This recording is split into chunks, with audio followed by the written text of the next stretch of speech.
ketemu lagi. Ini dia kisi-kisi mengerjakan pengetahuan dan pemahaman umum SNMPT. Mudah-mudahan terpakai di 2027 ya, karena aku buat hasil rangkuman dari 2025 dan 2026.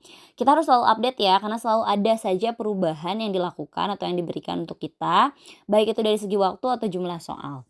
Oke, ini yang pertama, kita langsung ke kisi-kisinya. Ada sinonim dan antonim. Jadi kita singkatnya ini tuh PPU ya, karena ada PBM. Jadi jangan kebalik, ada PPU ada PBM, tapi mereka beririsan kok. Yang pertama sinonim dan antonim ini selalu ada. Aku lihat 3 tahun terakhir ada sinonim dan antonim, tapi nggak langsung kayak di soal psikotes ya, kata ini antonimnya apa, nggak gitu. Tapi lebih kamu disajikan teks, makanya di tipsnya nanti jangan dulu baca teksnya, tapi baca kalimat pertanyaan dulu.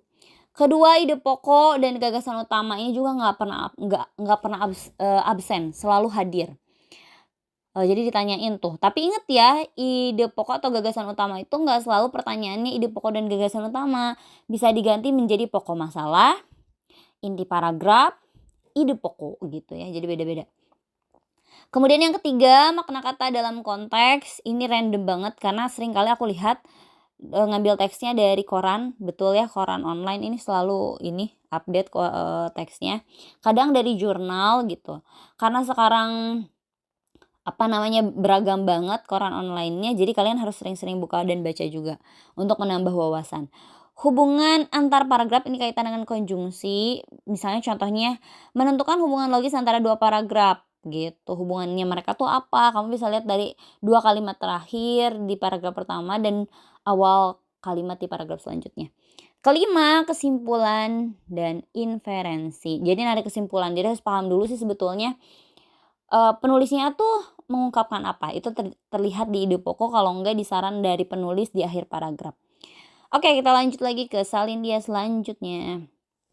Keenam, struktur teks ya. Jadi struktur teks itu sebetulnya nggak gamblang ditanya struktur teksnya ya.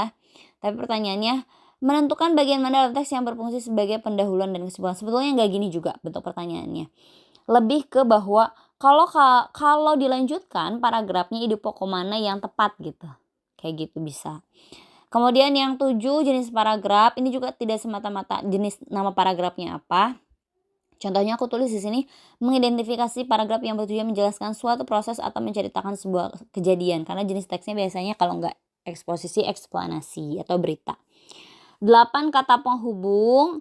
Nah ini kaitannya kamu harus rajin-rajin membaca dan memahami kata penghubung antar kalimat ya, atau intra kalimat yang di dalam apa di luar, menghubungkan kata dengan kata, frasa dengan frasa, klausa dan klausa, atau menghubungkan antar kalimat.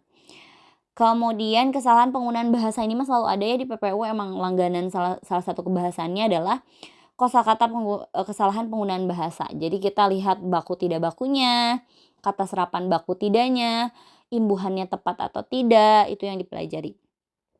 Oke, kita beranjak ke salin dia selanjutnya dan yang terakhir, yang ke-10, interpretasi data non-teks. Maksudnya gimana? Di sini disajikan tabel, grafik atau diagram. Ini muncul 2 tahun terakhir ya, jadi kemungkinan di 2027 juga ada. Contohnya menarik kesimpulan dari grafik atau tabelnya, ditanya pernyataan yang tepat, pernyataan yang sesuai atau tidak, kayak gitu. Mudah-mudahan membantu ya, jangan lupa like dan subscribe. Sampai ketemu di video tips dan kisi-kisi subtes lainnya. Bye-bye.